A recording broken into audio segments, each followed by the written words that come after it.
Hey, Bulldog fans. This is Troy Steiner, head coach at Fresno State Wrestling. Here we are in our third podcast.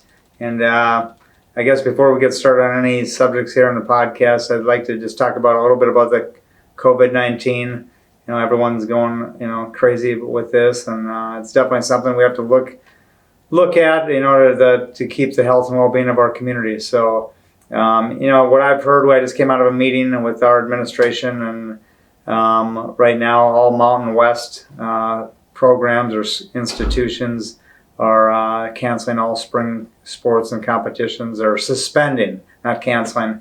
They're suspending all spring practices and competitions. And as I was walking back over here, I was looking, following Twitter a little bit, and I saw someone say that you heard it here first, that the NCAA Wrestling Championships will be canceled, but I have not heard that officially, so we will move on into the podcast, and we're going to get started talking about the Big 12 Championships. We had last week we went to Tulsa. We got 5 guys through, 4 qualified with automatic qualifiers, and then DJ Loren got an at-large bid at 141 pounds. And just a little bit about the tournament. I didn't think it was our best performance by any means. We still got 5 guys through, but I felt we left a few guys out of it that should be there. And but I'll just kind of go through the weights, and I'll let you know a little bit about everyone. First of all, 125, we've struggled there all year, right? I mean, we've forfeited weights, had struggled to keep guys in the lineup. And this followed suit. We got there the day before competition started. We're in a practice, and Jeremy Trin hurts his elbow and possibly tore his UC ligament in his elbow, so he could not compete. So we've ended up not even entering anyone at 125. 33, Lauren Sines goes in there. There's 8 spots to be qualified for the NCAA. Lawrence is a 9th seed, so he's right there, but has to steal a spot. And he, wrestled a good tournament and had a nice win against Reese Whitcraft from Oklahoma State to put him into the top 6. And but I still think he left some matches or points off the board in certain matches that cost him from having a higher placement. And just came out of position in a few situations. I know he's got more. He can do better than what he performed there. And I wasn't displeased with his performance, but I know he's got more in him. So I'm happy for him to qualify and get a chance to be at the NCAA tournament here. And I think he's got a lot to prove here once he steps into the stadium in Minnesota. At 141, DJ Loren. He's had a great season. I think he is like 23-6 or something in that area, record-wise.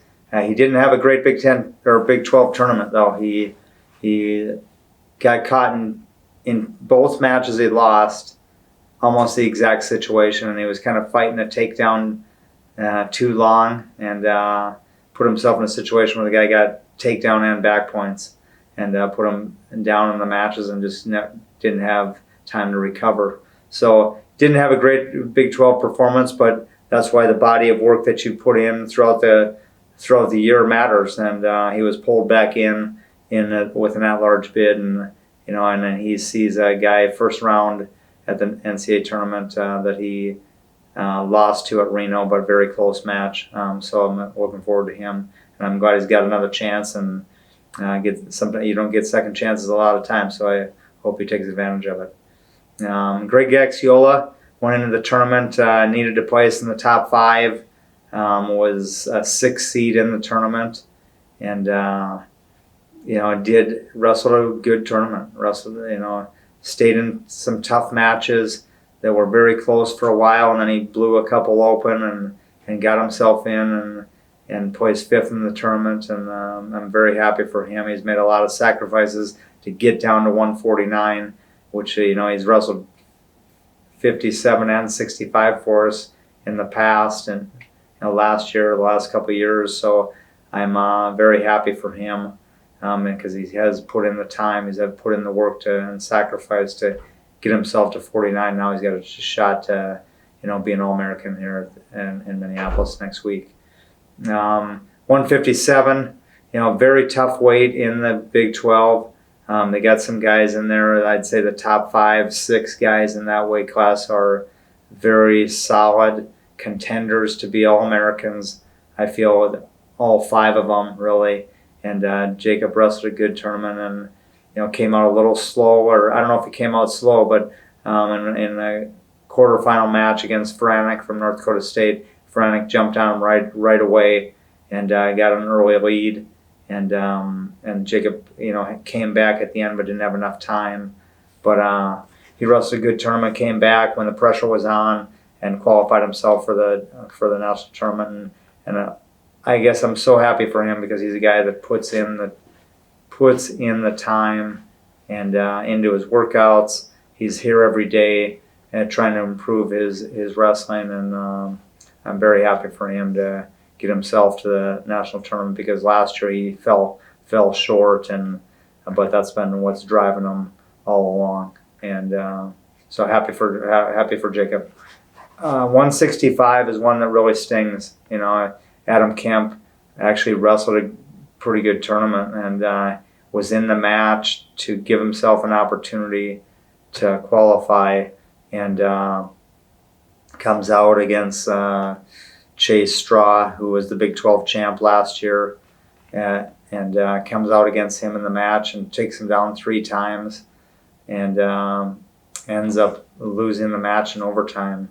But I think the little things you can take from it, and he's going to have to take from, is you don't give guys easy points, and I think because they don't come back that easy. And he gave them, I think, 3 easy escapes that end up, I feel, costing him the match down the road. And it's going to hurt for a long time, because he had an opportunity. I feel he's better than a lot of the guys in the field at the NCAA tournament, but he's going to have to wait another year to get himself back there. So he's got to just use it for motivation, let it drive him, and go from there. 174, Jackson Hiemauer came into the tournament. Again, very strong weight. You have 7 guys, I feel, in the weight class that are, again, could be in contention for All-American honors, but they only took 5 guys out from the weight class, and he came in, and I'm not saying he wrestled a great tournament either, but just he fell short. And it's unfortunate, because when you look at the guys that got in on an at-large bid, there were 4 guys in there that got in on an at-large bid that Fresno State has won matches. That Martino beat a few of them, and Jackson has beat a few of them. So I feel that we have the guys there at that weight class. If it'd be Jackson, if it'd be Martino, that could be in there. They're strong enough to be in this field at the NCAA tournament, but they'll be sitting at home and watching this year. So hopefully they use it the right way and let it drive them. And we'll be back here in a year. It's going to come quick. So I hope they use it for their preparation. At 184, Hunter Cruz, had a great season for a freshman campaign. I thought he had a great season. He took some lumps early on, but really found a way and kept finding ways to win matches. And and that's, you don't always see the consistency when you got a young guy in there, but he starts showing some consistency in his wrestling, and we got the Big 12s, and he's got to get better, a little bit better, in a lot of different situations, and if he does that and he continues to work at his game, I know he's got the work ethic, I know he's got the fight in him, and he shows the effort every time. It's just a matter, we just got to get better, continue to develop. At 197, Isaiah Perez came out. I feel he's a little bit undersized, probably wrestling a weight class up, and it's very tough. The Big 12 at 197 is very strong, and just a little bit outsized, and needs to probably get into the right weight class to give himself the best chance to succeed. And but I'm was appreciative that he stepped in there and took that spot. And when Ryan Reyes went down early in the year, and I'm sure that Isaiah will learn a lot from this experience, and hopefully, motivate him to get himself back there next year. And then Josh Hokett, probably wrestled the best of anyone on the team at the Big 12s, and I think he knows. He's been there before, a couple times before. The first time he was there, he didn't qualify.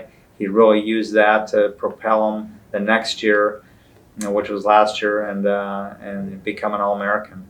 And so I think he knew what to expect walking in here, and he came in, had a great tournament. He got in the quarterfinal match against Robertson from Northern Colorado. He was ahead in the match 6-1, looking to get another takedown, and got caught on his back, and just fell short. And it was really one mistake. But other than that, he wrestled a great tournament. He kept very busy with his offense and really wore a lot of guys out, and had some great wins coming back on the backside. And I expect big things from him this next week in Minneapolis. So overall, as I look at overall performance as a team, I'd probably give it a B-, C+, grade average. Just because I expect more. I expect us to be ready when the time you have that opportunity. But also have to look, because we had 7 guys that were there for the first time. So there's a learning curve, and no matter how fast or you get through that thing, they have to go through it. And I expect them to learn from this, and the guys that did qualify to take this experience and move it into next week, and the other guys, to get ready for their next opportunity next week. So it was good. We'll move on from here. Now, as we look at the NCAA championships that will be held in Minneapolis, Minnesota this next week, really, for the first time, we're moving into a U.S. Bank Stadium. It's a place that I think they're looking to sell over 40,000 tickets. But with the whole COVID-19, they've just said that it will be only essential staff and family. I'm not sure what that means. If it's extended family and just immediate family, it will be allowed in there. So it's going to be a huge arena, or a huge stadium with very few fans in there. So very different environment than what you've seen previously with the NCAA championships. So it will be a little bit different, but in the end, as a coach and as an athlete, you're always trying to block out that noise and the crowd anyway. So now it's going to be a little bit different, where it's going to be very quiet in there, and you're not going to have that distraction, but it might be a distraction the other way. So something very different to deal with. As of right now, it looks like the tournament will go on. We haven't heard any different. So in our preparation, our guys are just focused on their first round matches. And you can't look ahead in this tournament, because if you look ahead too far, you're not going to be there, and you never know who's going to be there waiting for you. So you just there's no easy road. I don't care who you are. If you're the defending champ, you're going to have some battles in this tournament, and you've got to be ready for just the moment in front of you. And that's what these guys are really preparing for right now. And I'll go through our first round matchups. At 133, Lawrence Saenz is a 33 seed. He's got Casey Cobb from Navy. Don't know much about him yet as of right now. Haven't been really focusing on him as of yet, but we will get into that the next couple of days. But I look forward to watching Lawrence compete here. He definitely has the tools to do something here. At 141, DJ Loren has Josh Heil out of Campbell. These two have wrestled at Reno Tournament of Champions earlier this year, and Josh won a close match. DJ was winning until the end of the match, got taken down with the last probably 30 seconds of the match to lose. So I'm looking forward to how DJ comes into this one and hopefully gets some redemption. I'm excited for him. Then we have Greg XIIs. He has a kid out of Citadel, Porter out of Citadel, and I don't know much about him, but I know Gax is going to go in there and give it everything he has. He's got an opportunity here. He's put a lot into this and sacrificed a lot, like I've said previously, and I think he's going to give it everything he has for sure. Then we have Jacob Wright, and he can go in here.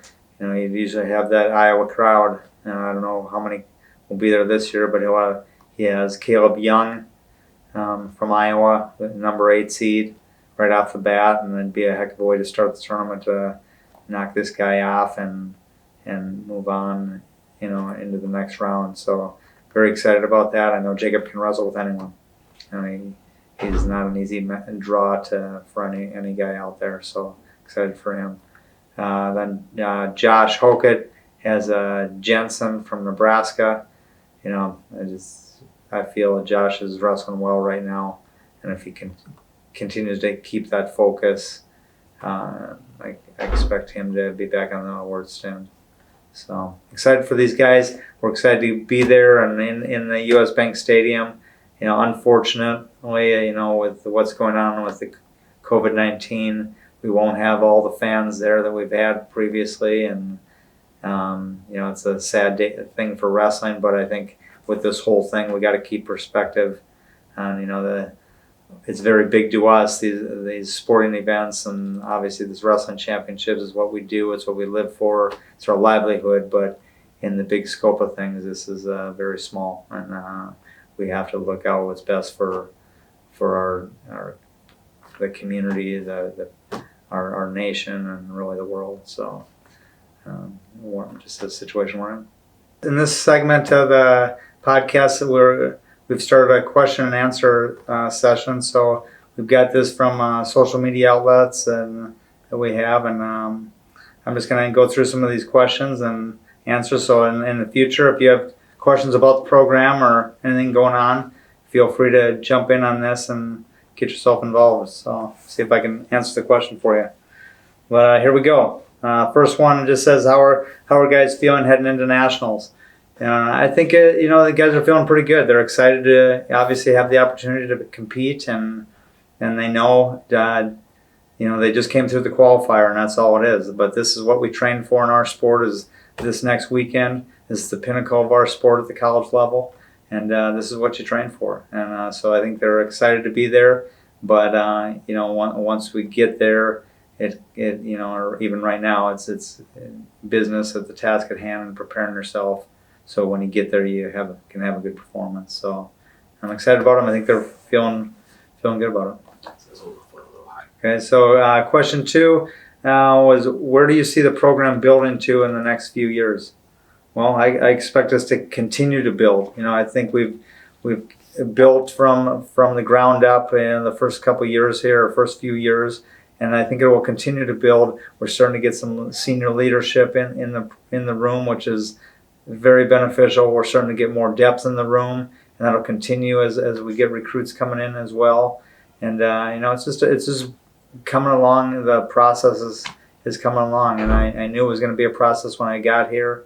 And you know, obviously we're always shooting for the top. We're shooting to win a Big 12 championship. We're shooting to win an NCAA championship, but that, I know that doesn't happen overnight either. So we'll continue on the process, and you know, we can use all the help we can get from, you know, because it takes the support from everyone, the administration, the fans, the boosters, and it's not just getting yourselves in the seats. It's, you know, the financial help is a big part of it as well. So we look for continued support from all of you, and hope that continues. On to question 3. It just has why has the team forfeited 120 at 125 pound in matches? I know injuries happen, but isn't there more than one guy per spot? Yeah, and this is it has 125 has been a struggle for us all year. You know, it's guys at the start of the school year we had 4 guys at 125, and we've had a few a few athletes that have taken themselves out and just didn't want to do it anymore. And then we pulled a true freshman out, Destin Summers, in December. He got a concussion in January, couldn't compete. And then Jeremy Trin was kind of in and out of the lineup with sickness, and we finally got him in at the end, and then we thought we had him for Big 12s, and then he got hurt the day before the tournament of Big 12. So it's definitely a concern for me. It's definitely a weight that I feel we can, and we have plenty of potential candidates here in the state of California, and it's definitely a weight we're recruiting hard for this next upcoming year. So we will be better there, I guarantee that. On to question. The next question says, now that the program is back, I still see Central Valley talent heading to Big Ten schools. Do you foresee that changing soon? If so, what is your plan on getting high-level local talent to Fresno State? Well, the thing is here, we're always going to try to keep the top kids in the state, but we're not going to keep everyone, and people got to understand that. We're not going to keep everyone. First of all, we have a roster cap at 32. There's no way we can keep everyone here, and some kids want to change. They want to get out of California, and we're trying to convince them to stay by how they can see our program building and the things we have here. But in the end, we have to go with the guys, and I've always said I want guys that want to be here. And if their heart's not in being at Fresno State, then I'm not going to change that. So, but it's something that we're looking to do. Put a fence up around this state as much as we possibly can, and keep as many kids home as possible. And I think the best way we can do that is we have results. They see we're doing the right things. They come in and take a look at our program to see that we are doing the right things. And if they take that time and opportunity, I think they'll see that. So we're going to try to keep as many as we can. Next question. What happened to Christian Olivas at 149 and Brandon Martino at 174? They were both ranked nationally, kicking butt all season. I don't see them at the Big 12s. I hope they are not injured. They are amazing wrestlers to watch. And you're exactly right. These two have been a huge part of building this program.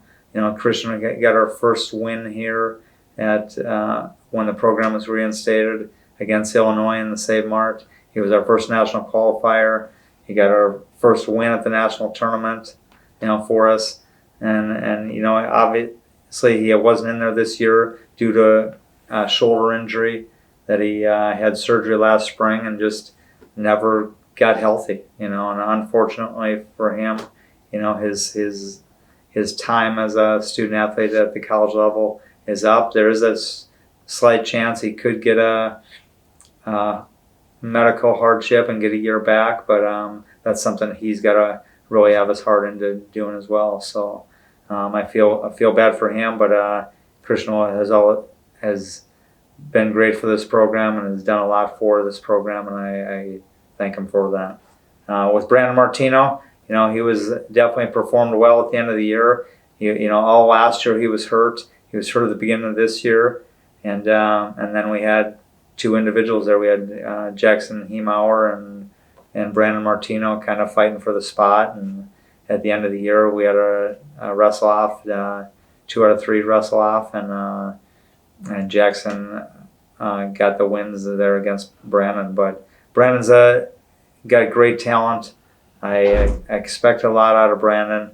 He works at it, puts everything into it, and he will be back and be a force for us. There's no doubt about it. He's a great kid, and I expect a lot out of him. So, next question.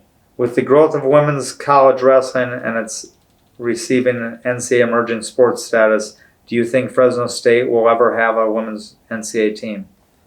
And I think they will. I think Fresno State will have a team, but I think it all comes down to numbers. And it comes down to getting the finances to get the program here. And right now I know if there's people that want it here, and they want this program to do well on the men's side, we've got to step up, and it takes finances to do it and get it done. And I think on the women's side, if we want a women's program here, that's what it's going to take. If we can show the administration and the president that we're going to back this thing financially, we'll have a program here. There's no doubt about it.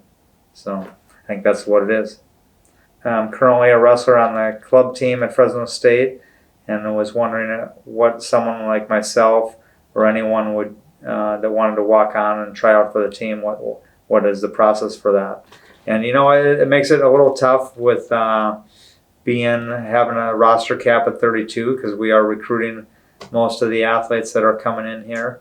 But there's always situations like this year at 125. We could have used someone to step in the lineup if we had someone available, and we just didn't. I didn't see anyone, But that's an opportunity. But if you have a desire to really come out for this team, and there's a 2-week tryout period in the fall of the year that you can come in and be a part of it. That doesn't guarantee you're going to have a spot on the team, but it'll give you a tryout, and then from there, I'll have to make a cut to 32 athletes at some point in time. But that's the way you would do it.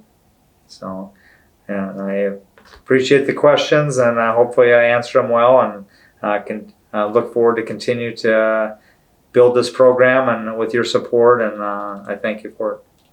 Now, as we finish the podcast here, episode 3, I'd just like to know how you guys like the podcast. If you'd like to see it continue, if you have comments towards it, please leave them on social media so we can get more information to you that you want to hear about, or just if you want to have a podcast. We enjoy doing it. We enjoy keeping you guys informed, and just let us know how we can help better serve you.